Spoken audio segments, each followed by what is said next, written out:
that feature not available. Alright, so if I turn you down to C#7,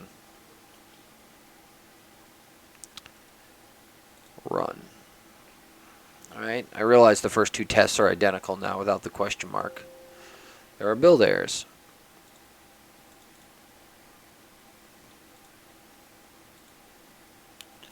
I'm just gonna sweepingly turn off a bunch of tests for the moment because I'm really only concerned with let's see.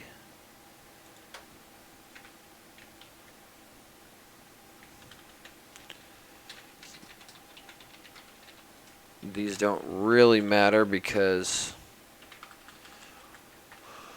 these guys are generated. How about not implemented exception instead, right? That's probably better.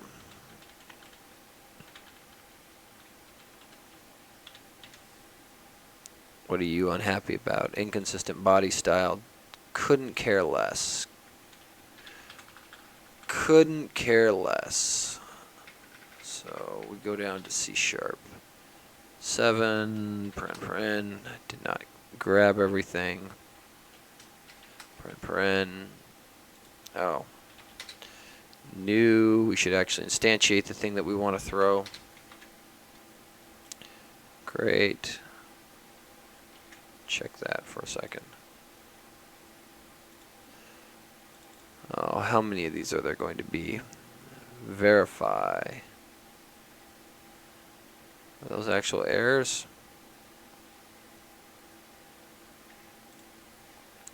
Let's see. So for now, let's just turn off CS1591. So no warn.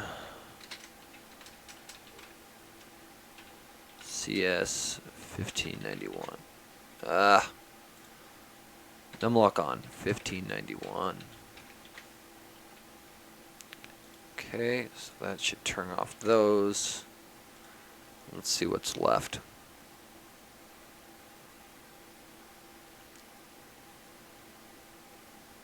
Okay, let's see that one there. Invalid nullable value. What are you squawking about? Show me the line that you're.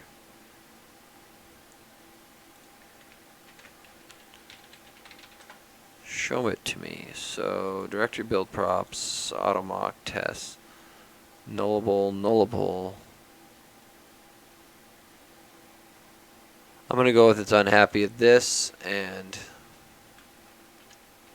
I'm just going to comment this for the moment. I think the unit test project is probably just failing to compile.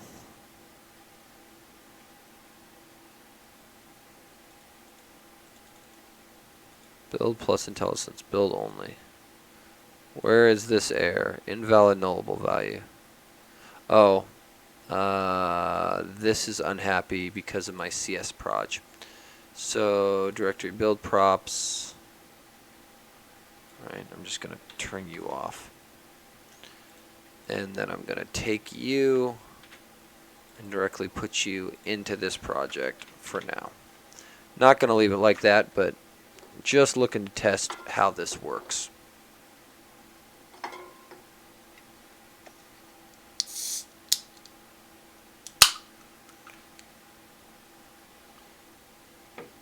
Whew, boy. Oy vey.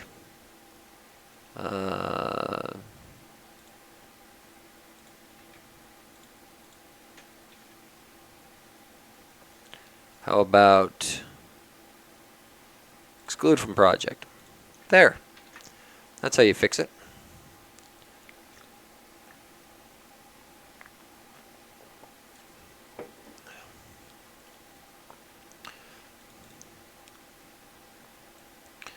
Alright, and then take you out.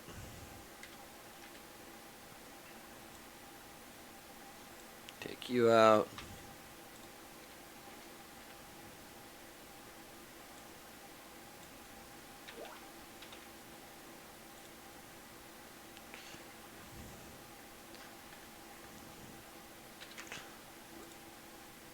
Adam's apparently confused as to what I'm doing.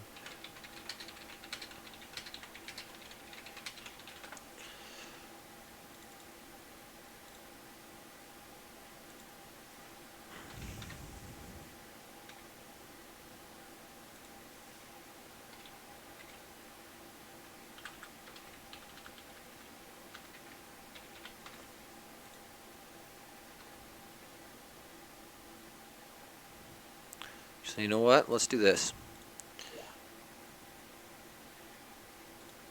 Take all of you.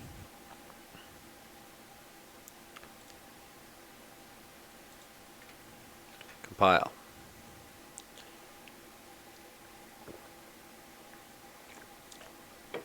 There we go. Build succeeded.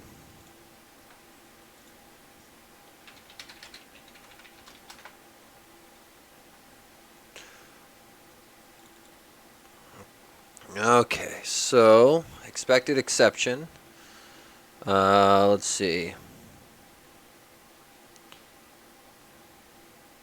So invalid op exception. So invalid operation exception is there. That'll fix at least one. Null can be returned. Right, but the problem is now this guy is once again throwing because it doesn't let me observe the context.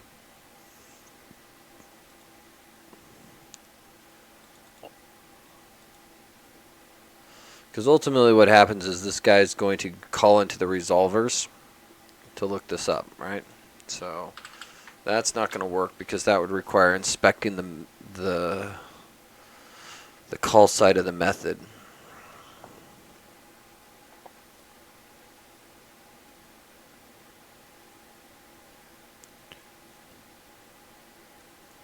I do wonder if there's an easy way to get at this because I can...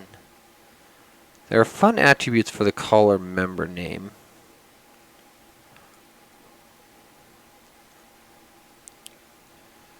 Where T is not null, right? So this...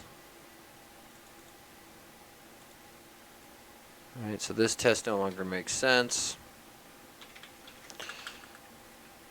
I can't decide how I even want this thing declared, right? Because ultimately, this now disallows nullable to be passed in, which seems arbitrarily bad, where not null.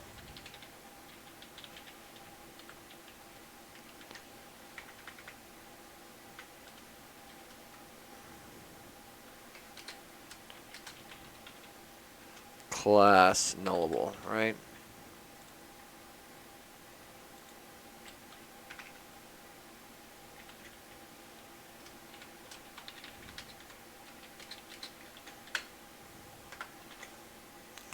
I am curious.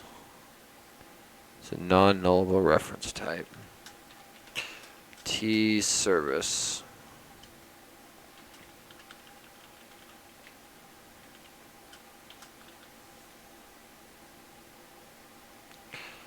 Let's see. Must be known to be a value type or a non-nullable reference.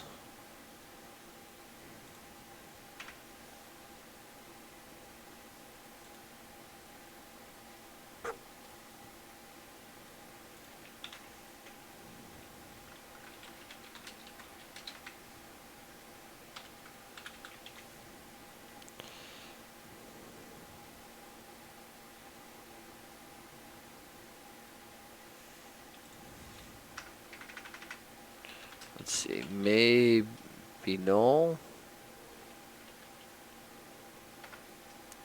Does maybe null when take?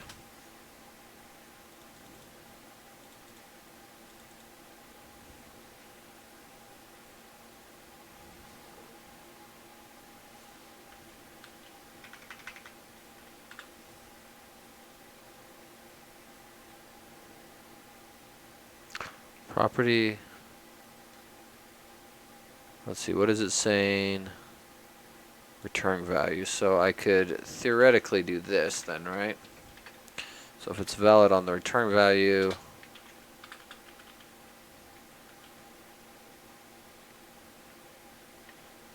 Okay, what am I missing? Parameter, attribute targets return value. Where is this where do you declare attribute values? Return value.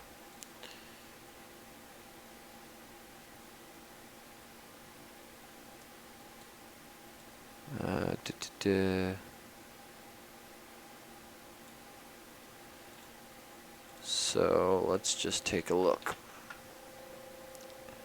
Attributes on a return value. Where do you declare it? Ah.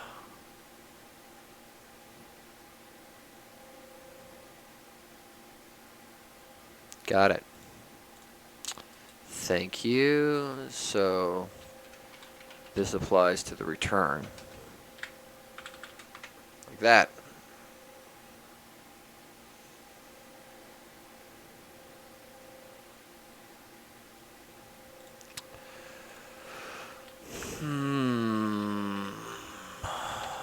Do we like this better? Is this more explicit? Possible null reference return. Yeah, I almost do that, right?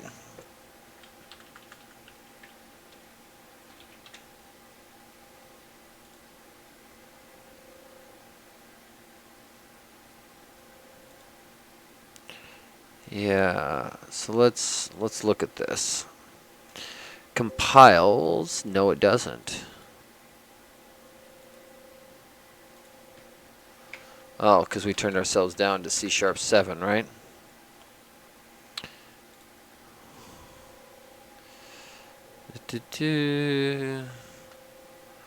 Requested type is throw, so it no longer throws.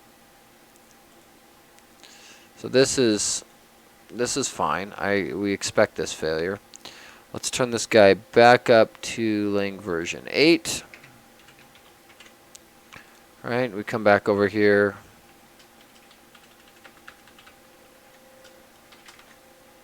Something like that, something like that.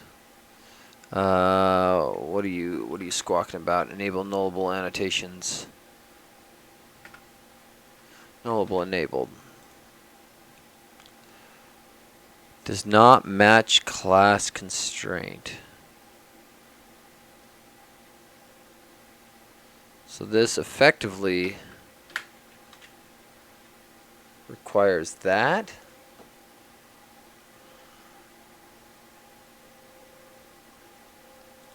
Oh, but it actually does that. Wait, what? Oh, that is interesting. I don't know if I like that. That feels worse.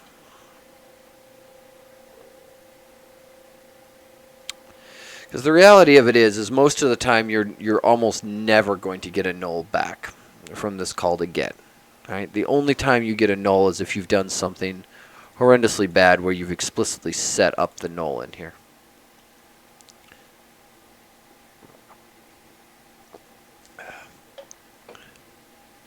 Now I would say it doesn't look like that there's a way for us to check inside of our method if we were passed a nullable or a non-nullable type.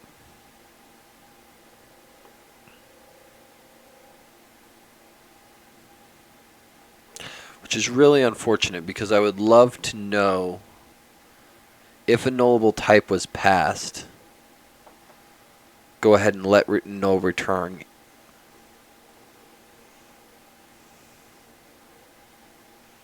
It would be really, really convenient to be able to check, but I don't see an easy way to do that.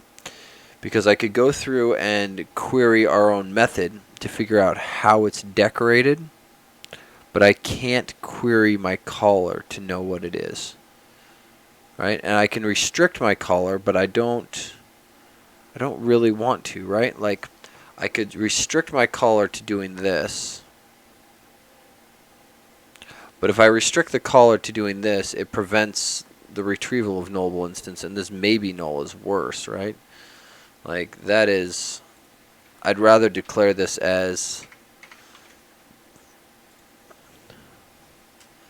class nullable, right? Because now the caller can do this, or the caller can do this.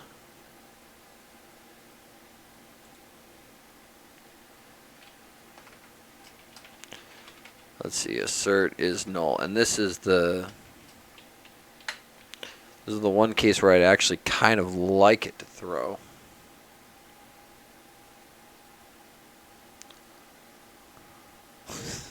Adam's comment. This looks like a, well, that didn't work the way I'd hoped. Yeah. Yeah.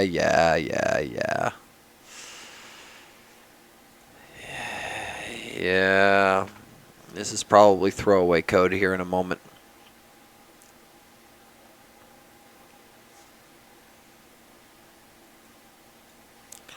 Alright, so this becomes, turn this off, and then the unit test pass, which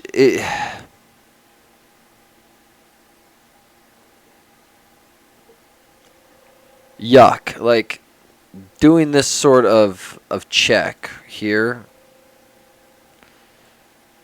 is highly misleading, right? And it's not helpful in the least.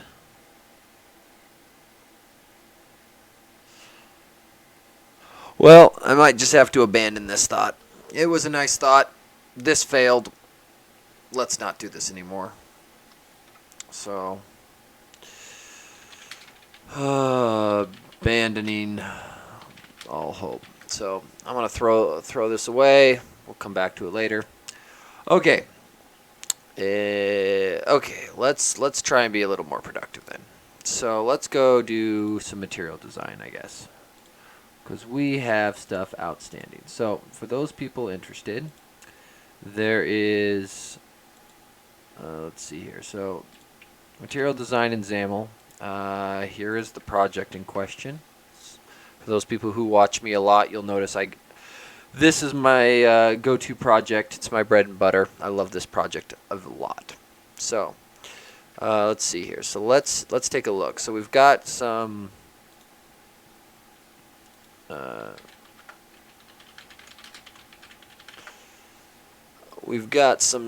work that needs to happen in here. So first of all, this icon update. There was some changes that went through, and I need to confirm whether I actually like them or not. I changed up the way it was generating these icon names, and it unfortunately is going to cause a huge reordering. And I think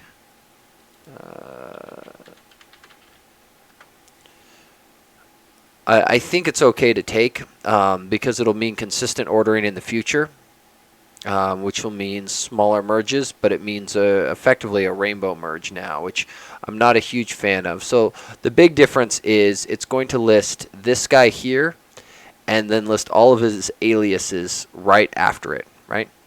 And actually, I almost want to list the aliases in alphabetical order. Let's fix that too real quick, right? Because I want to get this to the point where it is, let's see here. What do I got that's in pending? I don't need that change. So discard. Let's pull up on cancel. Pull up on master and then jump to it. Okay, so in this case, we're actually not in the main solution. So I'll open up a new one here. So Material Design Toolkit. It's this Material Design generator. And there's a secondary solution right here. And because what I would like to do, and I might just check this in. So I think it's called icon thingy or icon thing. Right, so this is where this guy is sitting. It's got to go out and download some stuff and find all the things.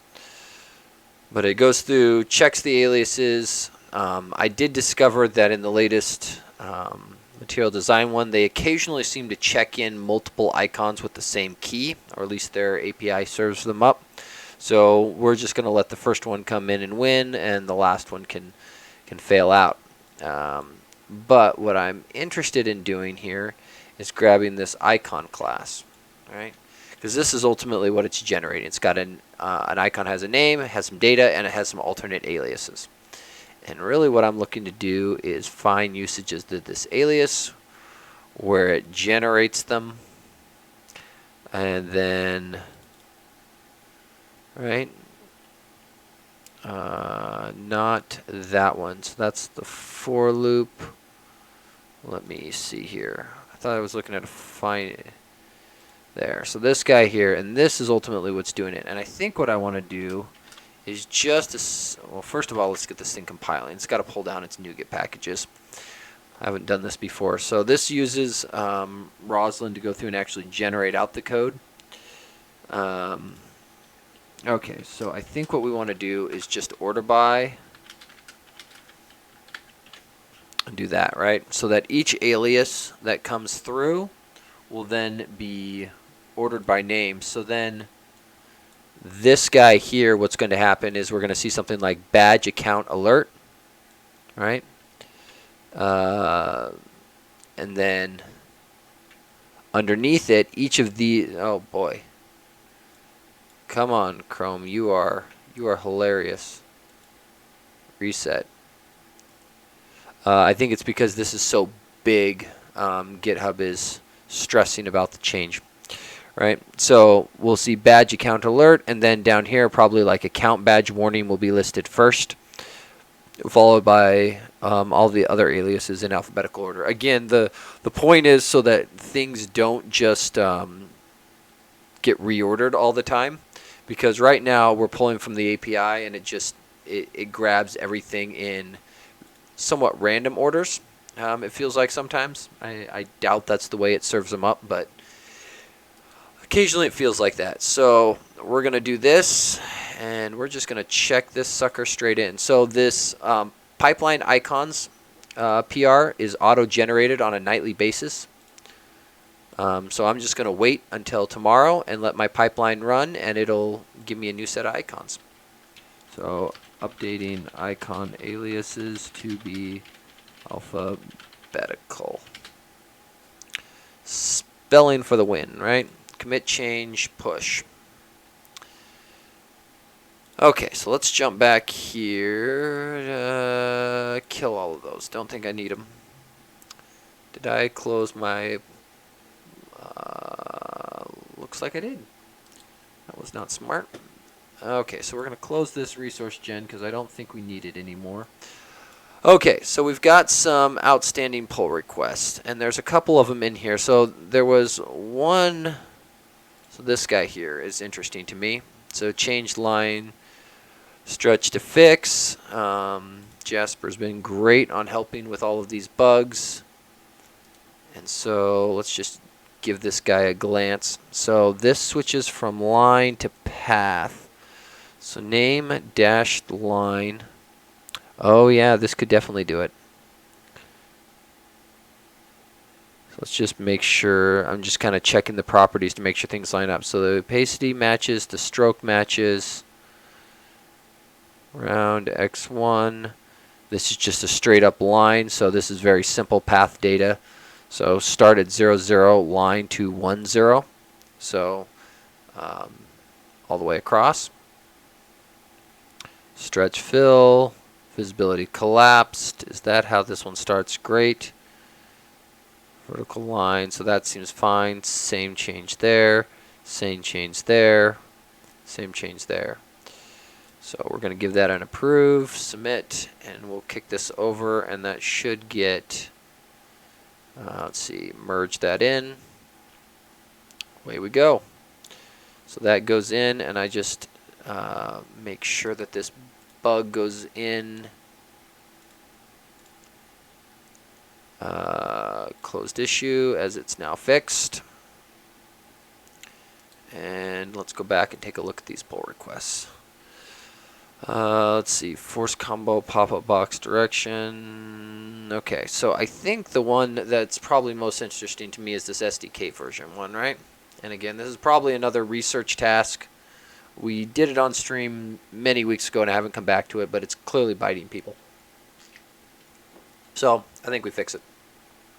So this was an attempt to just bump the version SDK to 3.10, which is great, aside from the fact that this then fails the build.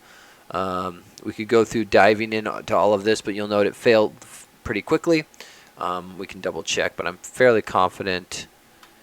Yeah, this is not quite gonna work.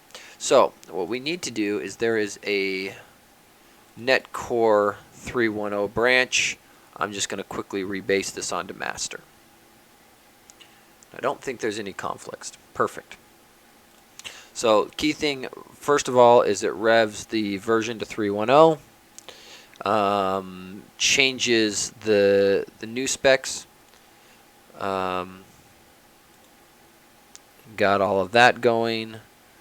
Got that going. What's Adam saying? Okay. He's taking a crack at some of the nullability stuff. So we'll see if he ends up somewhere. So most of these should just be revving all of this up. So netcore 3.1 is going to be the long-term support branch on netcore. So I believe it's 2.2 and then they skip 3.0 and 3.1 is going to be the LTS version. So as far as this library is concerned, we're basically just going to be sticking on the LTS until the next LTS drops. And then we'll probably keep compatibility for this until it falls out of support. My rationale is I usually try to keep supporting any version of .NET that Microsoft still supports. And then after Microsoft stops supporting it, this library is not going to. It's not really feasible for me to try and maintain something that's fallen out of Microsoft support.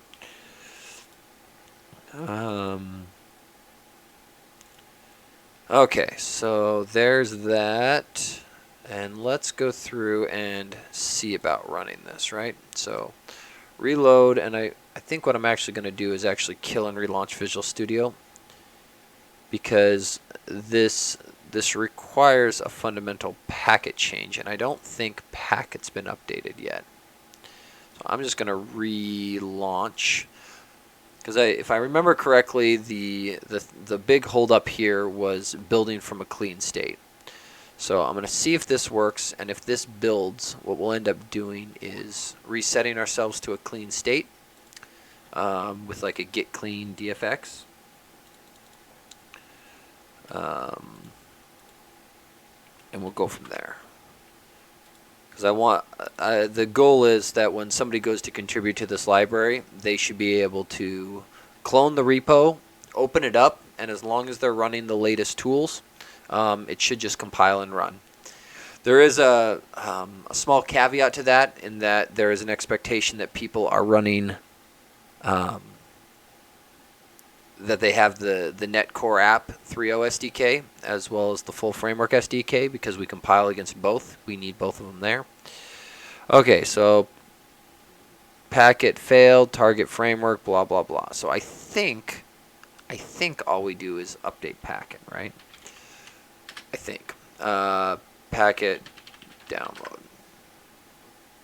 So let's go here, and because I'm assuming there's, yeah, they've only had a couple releases, 2300. Let's see, full netcore SDK compatible version.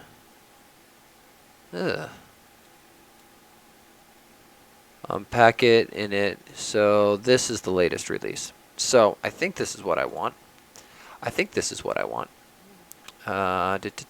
haven't necessarily done this before, but I think what I want to grab is this guy and this guy. Packet targets, packet restore targets, right? Packet targets, packet. Boom, boom, boom. Right? I want all that stuff. And I think if I just go to my downloads here real quick. Come here. Nope. sit over here and stay there. If I take all of you, cut, and I just drop you into this folder, paste, replace, and I think if I restart Visual Studio, then all just works. That is the hope. Because then we could rev this, and I'll merge this in and then close the other pull request, right? So I'm kind of leaving it open right now just as a reminder that I need to make sure I get this done. Not all things that I leave open are actually the intention is of directly fixing them, but I did also get an update from the owner of the library, James Willock. He did say that he's going to take a stab at getting draggables updated. So hopefully we will have a nicer tab control style shortly.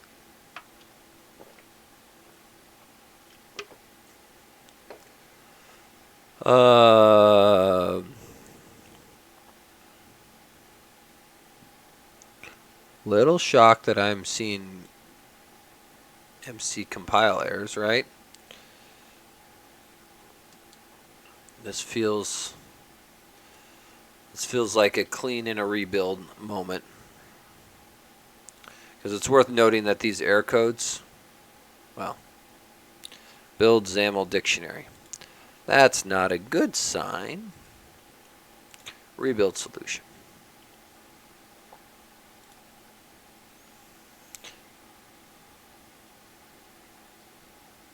Yeah, so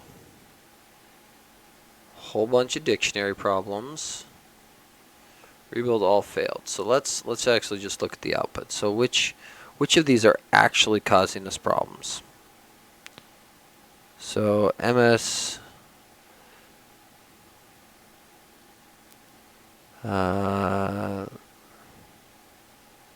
show me the XAML, build XAML dictionary from page markup.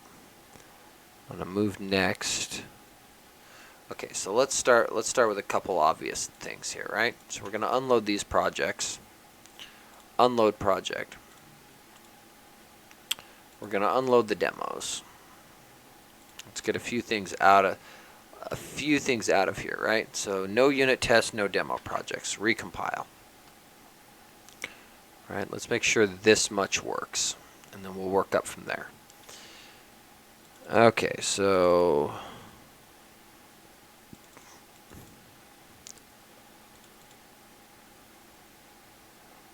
the MAApps one is causing problems. What the heck? Okay, so did something change in MAApps? More importantly, is there something different about our dependencies? Because I thought we were pinned to a very specific build of MAApps, which we are.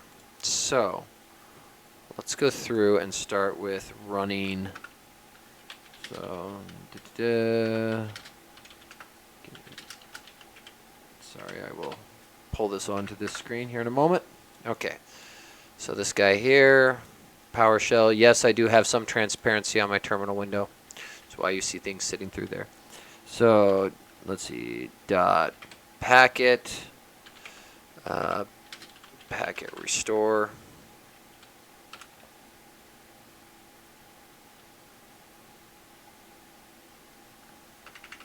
Interesting. Show me the version. 5.242, which I think jives with what we saw. 5.242. Okay. I'm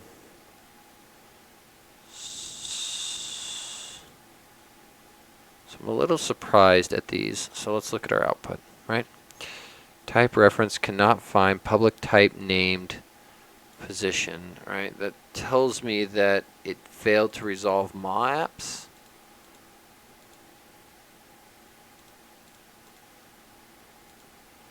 So MAApps is here under Net Framework 4.5, but Net Core App 3.1, is that the... It doesn't tell me which one it failed to compile under. But I'm going to go out on a limb and guess that the fact that I don't see any NuGet packages here doesn't shock me. So let's take a look. What is going on? Netcore app 3.1. So why do you not pull in the packet references? My apps Metro, right? Great. Makes me happy. What is going on? I think this is similar to the problems I ran into before, is I wasn't 100% sure how to handle this. I'm somewhat tempted to rev out to the latest stuff, but that scares me. Let's see. So let's check issues real quick. Netcore app 3.1. Packet pack framework groups. The target's net packet template. When I run, templates do not specify.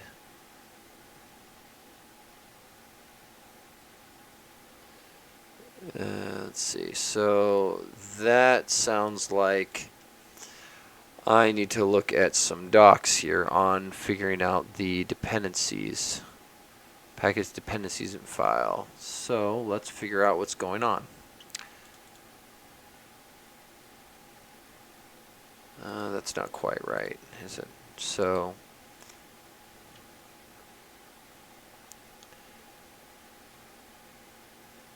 specifies the dependencies for a particular project. Great. Wonderful. Sources, global options.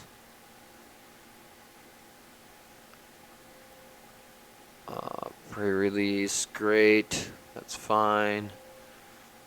Framework restrictions.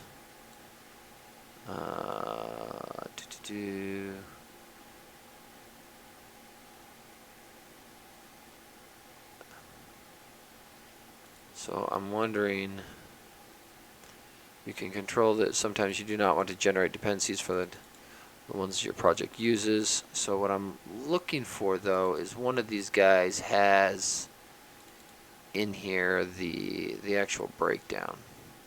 So open containing folder. There is a packet file that gets generated. The packet lock might be it. Show me that real quick, right? Because this goes through and actually... so there's the problem. Restriction net45 472 netcore app 3.0. That ain't right.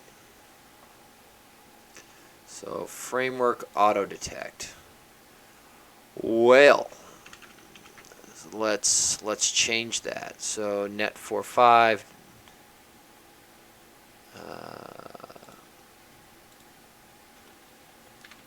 net45, and I need to figure out how to specify that framework. Comma delimited, it looks like. So let's go netcore app. Boom. All right. Okay, so now if we do that, we should be able to go.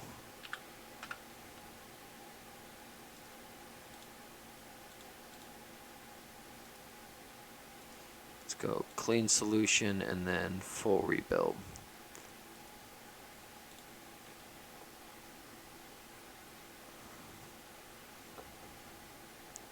Because what I'm looking to see is this packet lock get regened. That did not happen. So what is the magical packet command? So help. Is it install or something something something? Add get find. Yeah, install. Install.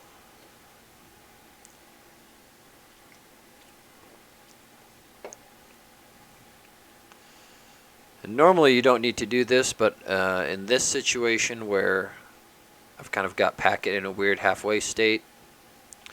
It's going to be required.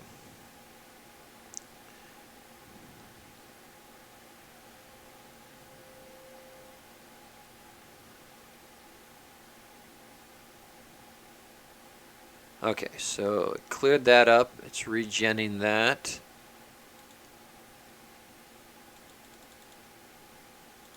Netcore app 3.0. It's not supporting 3.1. Really? What the heck? Do I... not that one.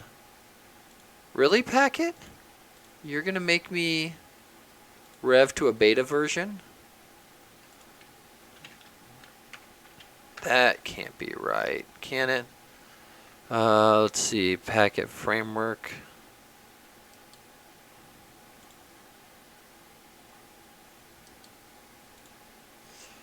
Let's see here.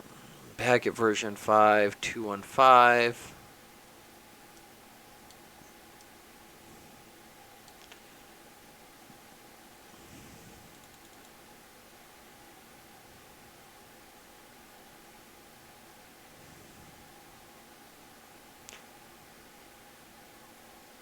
Packet restore and packet update fails with Netcore 3.1. But this looks... we ran a packet restore. Alright.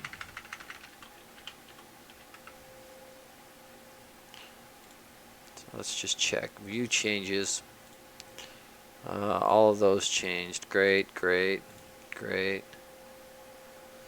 Everyone's happy. You did some changes. Targets file change. Packet dependency. Right, net 4.5.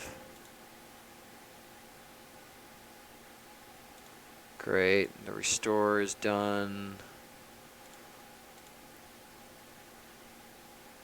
Oh.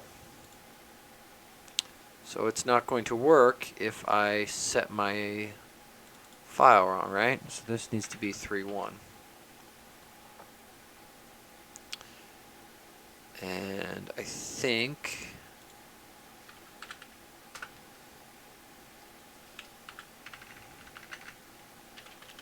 we'll kick this off again real quick, and then I think it actually works this time. At least that's the goal.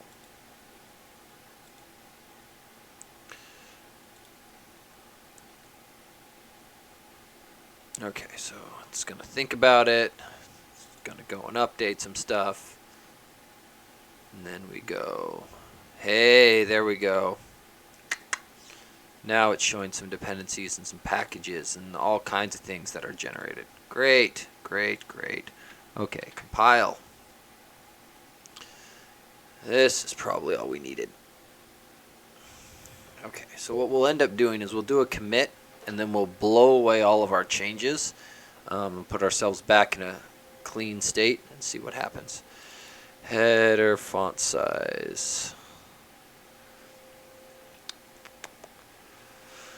I'm somewhat tempted to just rev this thing right past it. So let's do this. I want to see what is the latest version of MAWApps. Not properties. I want it NuGet packages. So 0660. So we're going to come over here. 0660. All right. Do that. Rebuild. Or I guess we come down here and do the restore. Claim to have updated, huh? Packages 0660. Awesome. Rebuild. Show me that error now.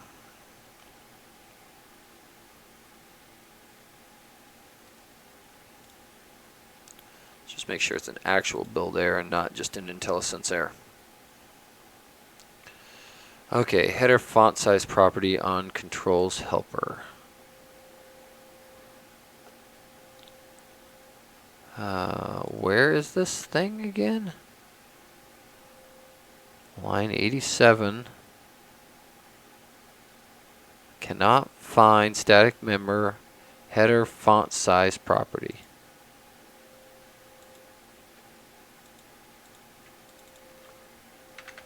Well, did it get removed?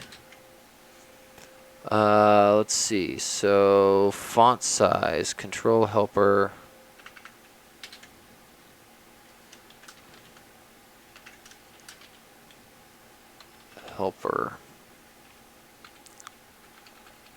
Combo box helper.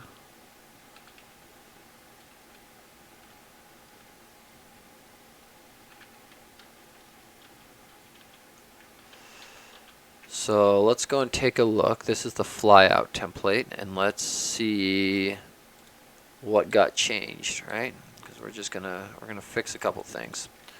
So my apps, all GitHub, please. Great, that looks good. Close, close. So let's see what is going on in their Flyout. Let's see, themes, I think. Flyout. Great. Okay, so down here we've got a Flyout template, and it's the thumb and the header. Okay.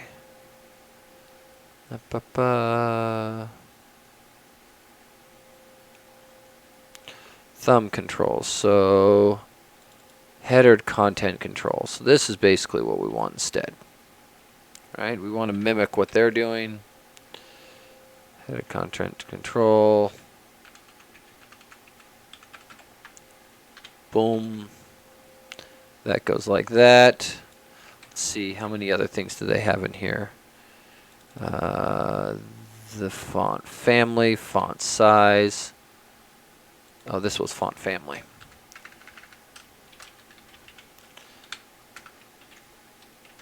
Alright, so let's do font size, font stretch, font weight. We'll just grab them all. Snap device to pixels. Do we have that already? We do. So we'll just paste these. And clicky, clicky, clicky. Boom, boom, boom. They turned off recognize access keys, so we're going to turn it off too. Okay, there's all of that. Okay, I think that fixes that problem at least.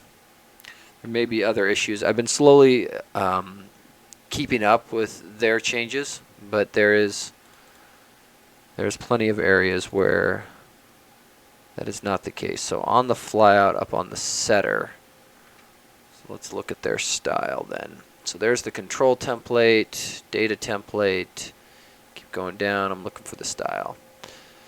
So this is what they have for at least those two properties. Header font size, header margin. Let's take a look. This is the area where we may deviate a little bit from them, right? Because they don't always track with us. Yeah, that's probably fine for now. Keep going. Let's see what else. More. Let's see. Triggers. Position right, left, right, left. We basically want both of these triggers. We've got some extra ones.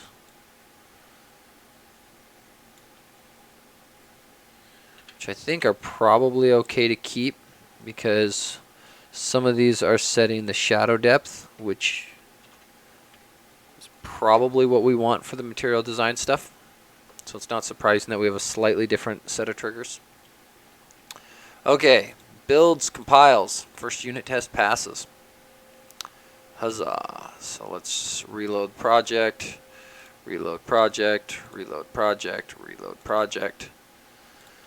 Okay, and rebuild all. And let's see if this guy works.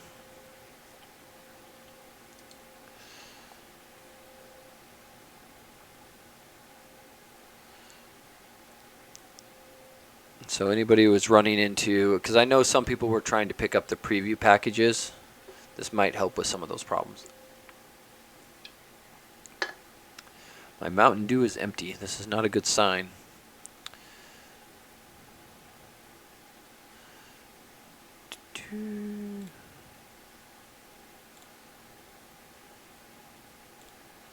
Okay, so only 154 errors, but this is more intriguing to me that the my show me the XAML task is failing out, right, on a no reference exception, which makes me suspect I've got a bug there,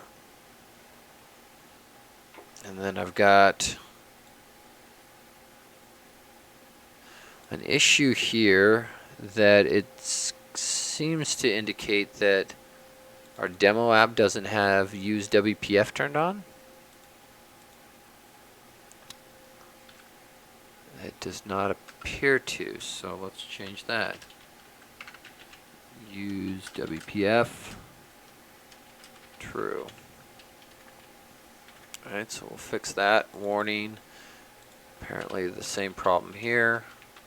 Oh no, hold on, we've got use WPF true on this one. Just surprised this one doesn't have it.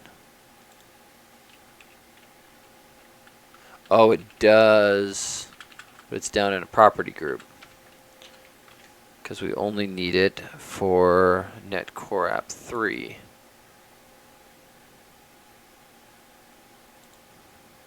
Wonder why we can leave it here, or maybe that's the reason for this warning.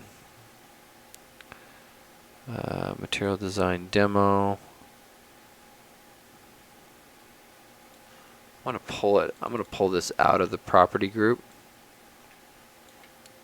Just move it up until I have a reason to not have it there. So let's start with this build. Right? Because the other projects underneath this build, so duplicate items were included. That's why it was there. Okay, so let's go back here and discard changes there. Discard changes in the file. Don't care about it anymore. Okay. Rebuild just this one project, please.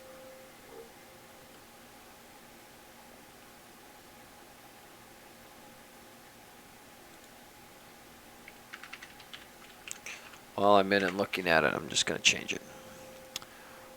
What? That's not what I told you to do. Let's see, error list. That is very, very shocking that this thing is failing out like this. Build task, XAML MS build task.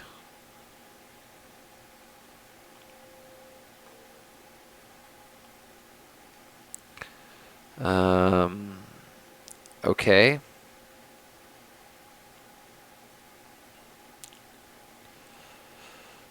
Let's see, so there's all of those. We've got a bunch of warnings. Great, fine, whatever. We need to deal with those XML comment warnings at some point because I'd love to turn warnings as errors on, but we'll get to that in a minute. Program files. This one surprises me.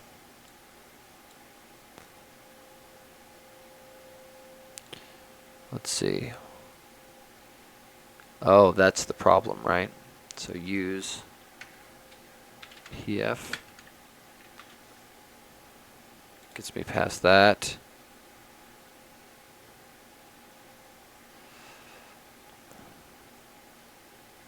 I'm really tempted to go and pull open my show me the XAML project because it should not be failing there, right? Show me the XAML. Go ahead and clone that sucker. Open.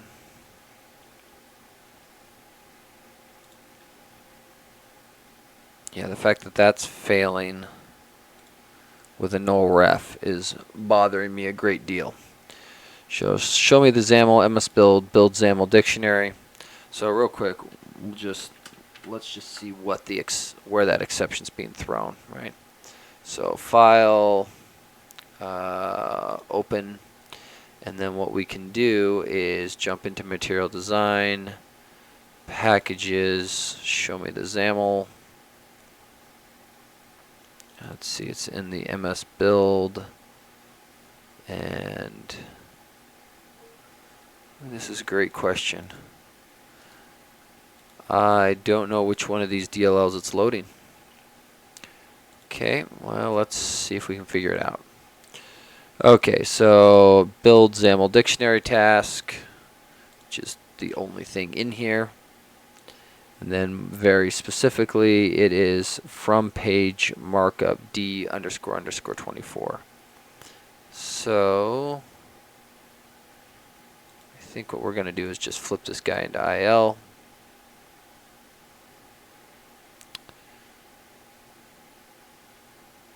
From page markup D24. Okay. And then inside of here, I just kind of want to swip.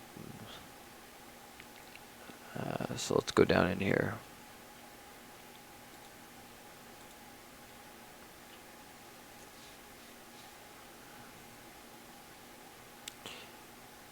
From page 24 on a move next, which almost makes me wonder if page markup is coming in as null.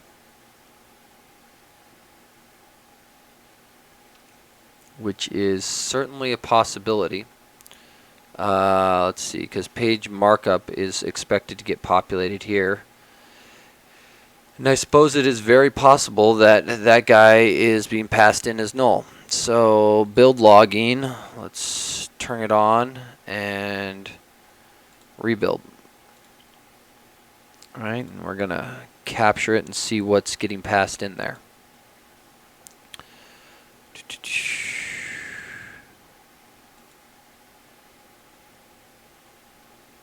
So build logging, show me the failure. Material design demo. This guy's what failed. Okay. Let's look at what's going on. Dispatch to inner builds.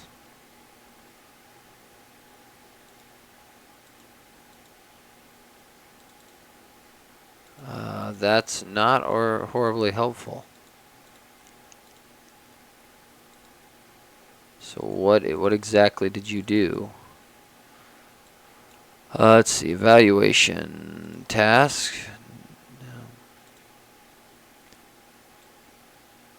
Source cross targeting.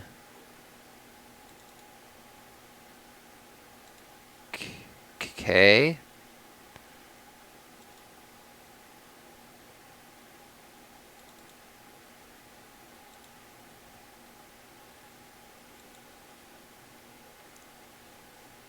This isn't really what I was hoping to see, right? Like I want to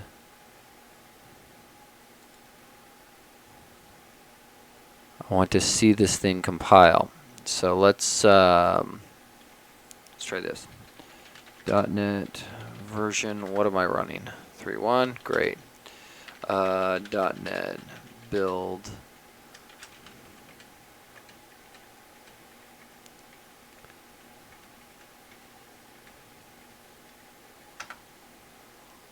Probably should target the individual project, but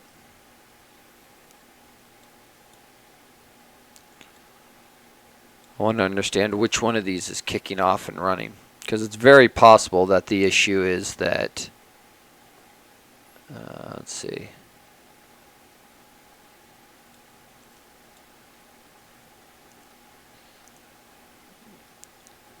STA fact. It's shocking to me that those things are all failing, but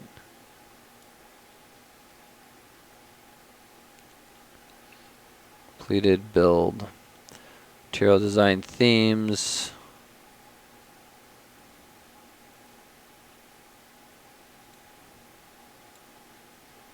Collection behavior attribute couldn't be found. What is going on? Okay, so let's see if we can process this. Properties, assembly info, the type or namespace, collection behavior attribute cannot be found. Are you missing?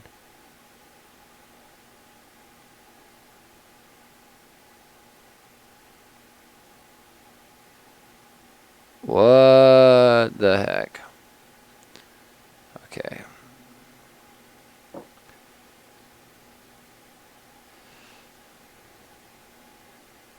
Collection behavior attribute. So this is buried inside of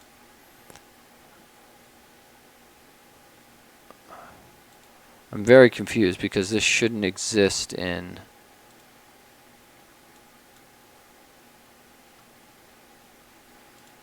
we are going to close and relaunch because this is not actually making sense.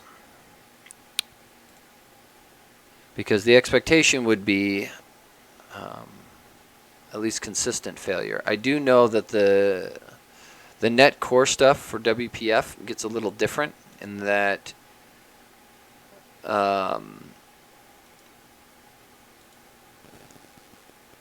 it goes through and the way it generates, it basically has a two-pass setup for its markup. So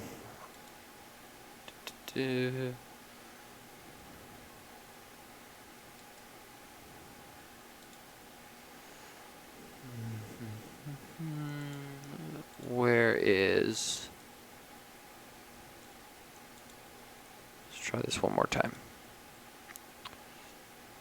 It does really, really bother me that it appears to be shelling out to a different MS build task.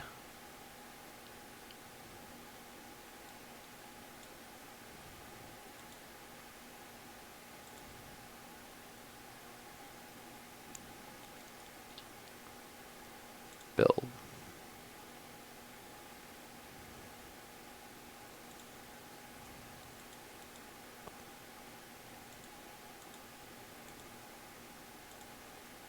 Dispatch to inner builds.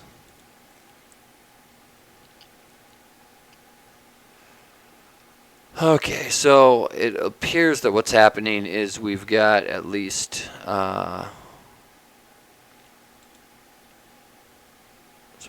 so for starters, the show me the XAML library clearly needs to stop making the assumption that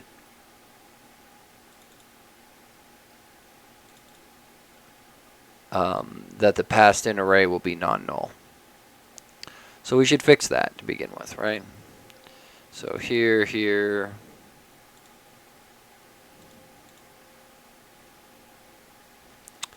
I'm wondering if maybe I consider switching this to a CLI task. That might be cleaner.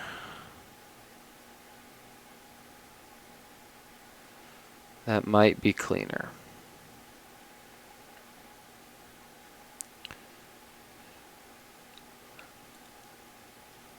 Yeah, because that's functionally part of the problem, right? Is this thing needs to do some execution, but it is targeting particular versions of MS Build and is dependent on various MS Build stuff. It would be much cleaner to do it more like CSC with a .NET tool. Unfortunately, it's already 11, and I'm trying to decide how much to do. So the problem is if this guy is really coming in here, and this array is null, right? So, and the null reference check is simple enough. Array.empty I task item. All right, so there's that null ref handled. Trying to see if there's another one. Could item in there be null? Technically, yes. Right. Just make darn sure that it's not. Let's see. It's not inside of there. Cancel requested. Parse XAML files. Display our locations.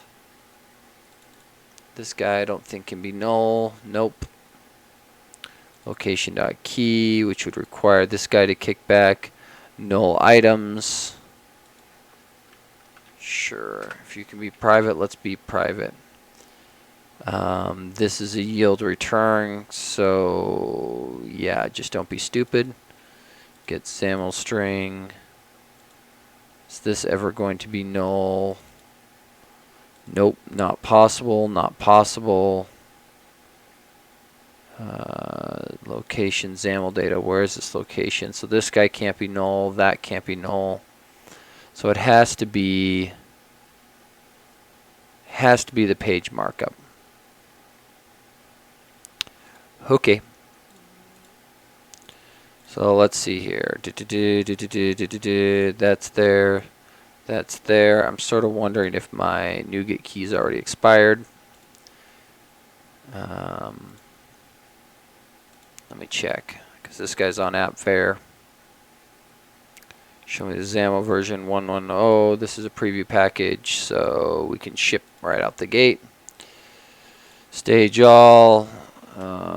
Handling possible no reference exceptions. Commit. Push.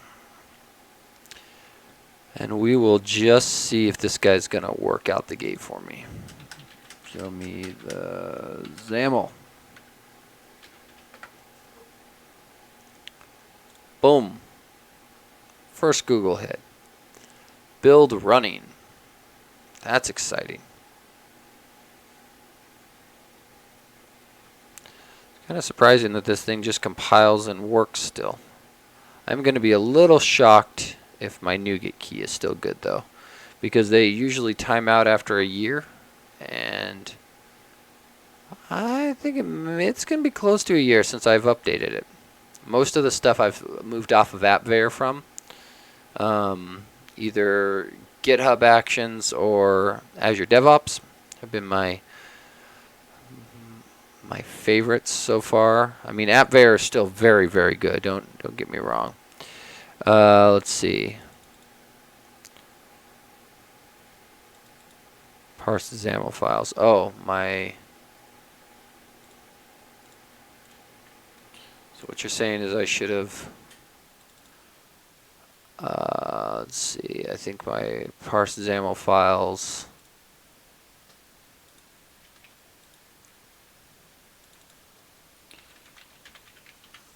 Bad resharper suggesting it. There we go. Let's see here. Stage, amend. We'll just force push that. I doubt there's... Normally that's a really bad idea, because theoretically somebody could have grabbed the old commit in that amount of time. We've just rewritten history. It's not a great solution, but force push. As far as I'm aware, I'm one of the only people using this. I'm actually kind of curious what that's building. How many downloads does it even have? Wow. Significantly more than I expected. What surprises me is that this number is so much higher than the dependent packages, right? Like, technically you can run this without this guy. Maybe there's some unit test projects or something that account for the difference, I guess. Maybe. The vast majority of these downloads come from people downloading the material design in XAML, because we use this package in our demo app to display. That's sort of a critical piece. It's not a big deal, but I find it helpful. Boom. Deployment. Out the door. That's a little too easy. Okay, so now the question is, how quickly is NuGet going to pick this sucker up, right? Because I want to grab this. What was the version number? 1073. So ultimately what we're looking to do is not this one, back in material design and XAML. Let's see, show me the XAML. 73. It's going to rev them all together. 73, 73, because what we decided that guy was going to be. Scroll to the bottom and just confirm, but that's probably the right version. Yep, 101.73. So in theory, Just keep hitting refresh. NuGet's fairly fast at kicking out updates, but it's not overly fast. Come on.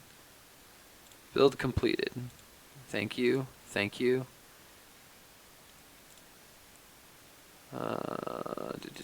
Come on. Come on. The problem is as it has a package dependency on Semver packages, blah, blah, blah. So you have to be on the newer NuGet clients. Great. I don't care. Update. Update. We may have to wait on this. I might just push this change to my branch. So back over here because it is late and I have to be up early. So I think what we're going to do is just rev this up and actually material designs out. And while I'm in here, let's just fix them all, right? While we're in here, we're just going to fix them all. I don't think these ones matter because I'm pretty sure the copyright on all of these gets overwritten as part of my NuGet package build.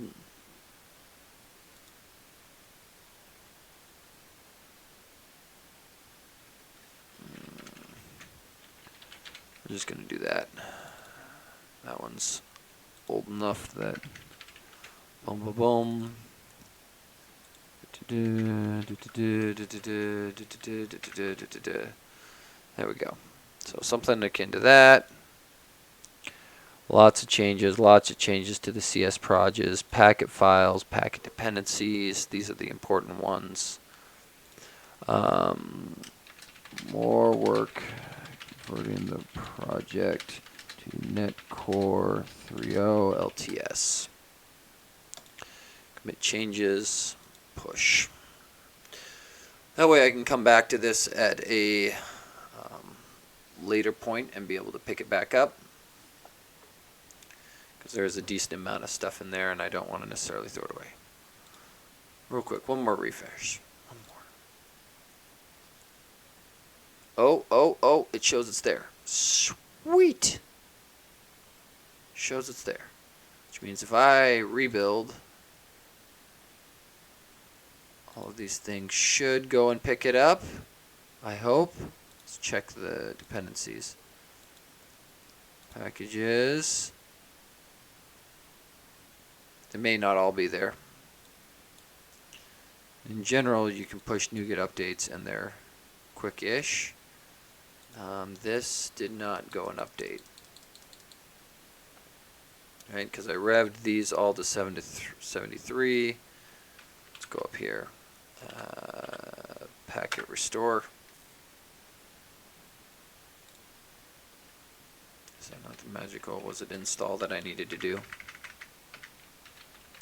I always have trouble remembering the packet commands. So it pulls down all of those. Ultimately, I'm just looking to see each of those things get revved. It's probably worth while that thing's thinking about what it's done. Manage NuGet packages. Let's see which of your things have updates. Quite a bit. Nothing major.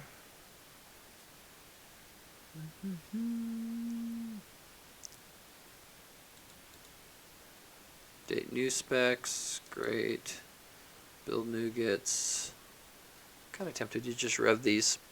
The Avalon edit one is the only one that has any major dependencies.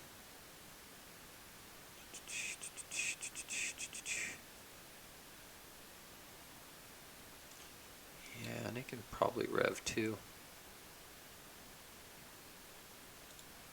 Don't know if there's any significant reason not to rev it. It will limit which projects can use it, but quite frankly, the only projects that are of any significance is the material design and XAML project. So care a little less.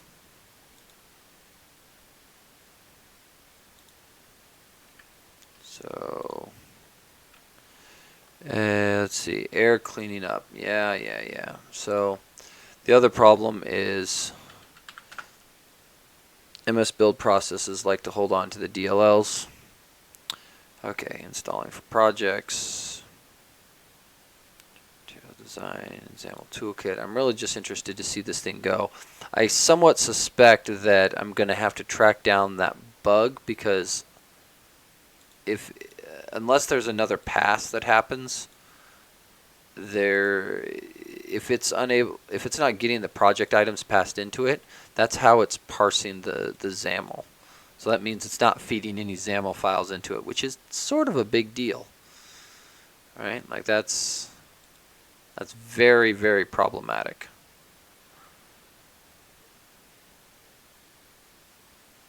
So I might have to figure out what the new way is, because let's look at this guy.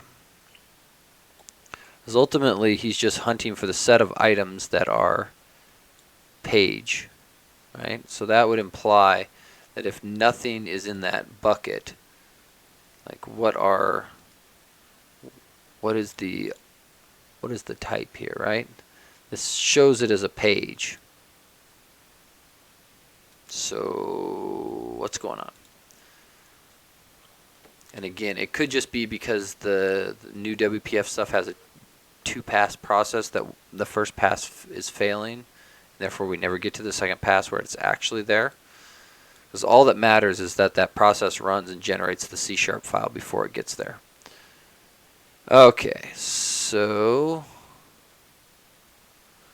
let's go up. We got a different error. CSC. Material design, what?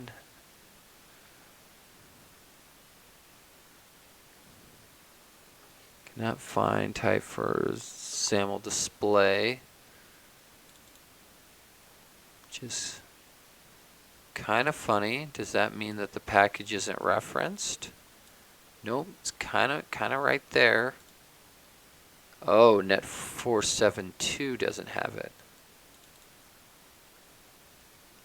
Which means net 45, net 472 is missing.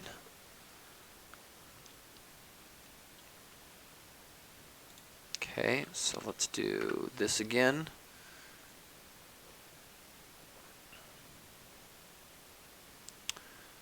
Turns out that auto detect was doing a lot more than I gave it credit for.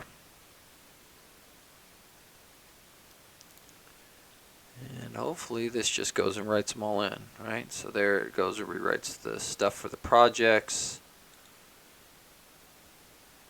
And hopefully adds both. I want to see packages under 472. There's packages. Resolve them all, please. Find your happy place.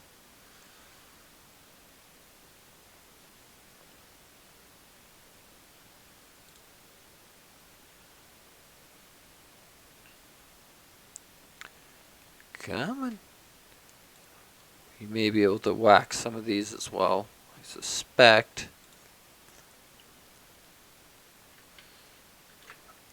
Again, I think it's probably just a matter of cleaning up these packet references so that things work nicely.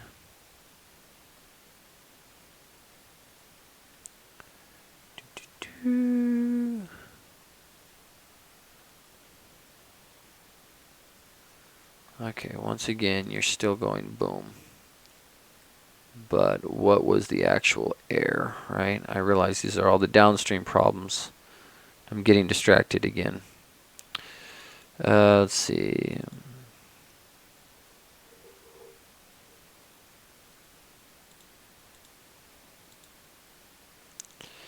Material design.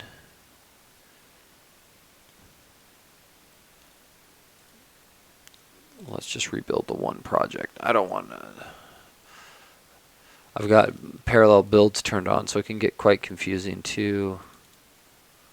Which build is it unable to delete?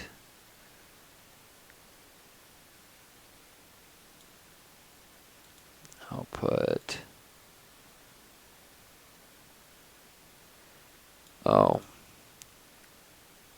probably not helping, right?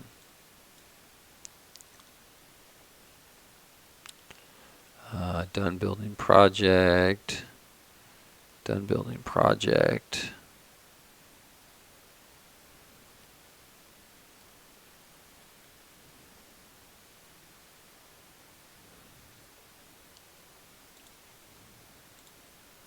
Bothers me that it still shows these dependencies like this.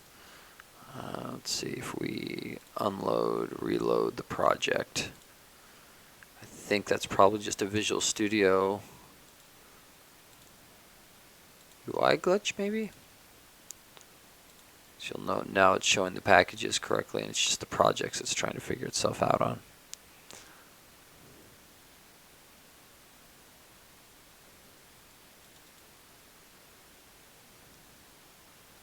Why would this be an ambiguous reference?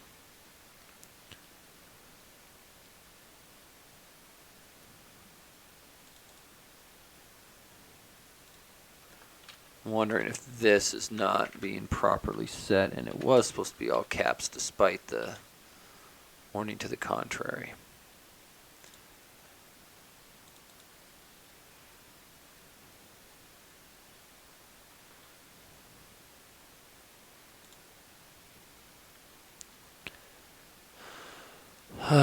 CSCC.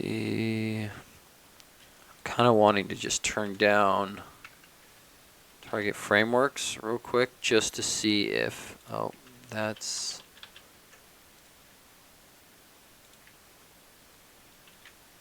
looking at the wrong project. Close all documents, this one. Right, so let's turn off net core compiling and just do framework for the moment. Rebuild. Basically, let's track down which of these builds is causing us the problem.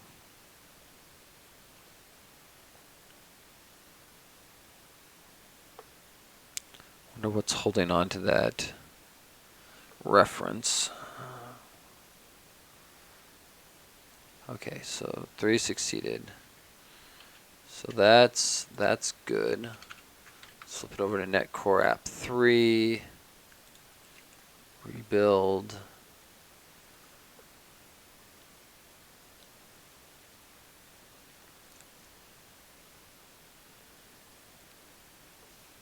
So you'll note building project, and it's these generated CS projects, right? And that's where I wonder if we're getting into these problems.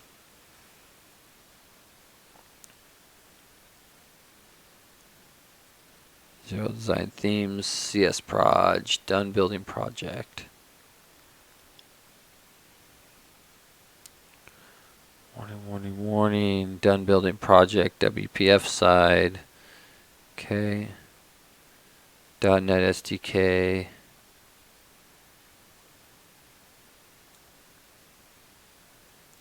Ha ha ha ha ha. There. That's the problem. Forgot to rev the condition. I hope that's the whole bug right there. That would make me happy.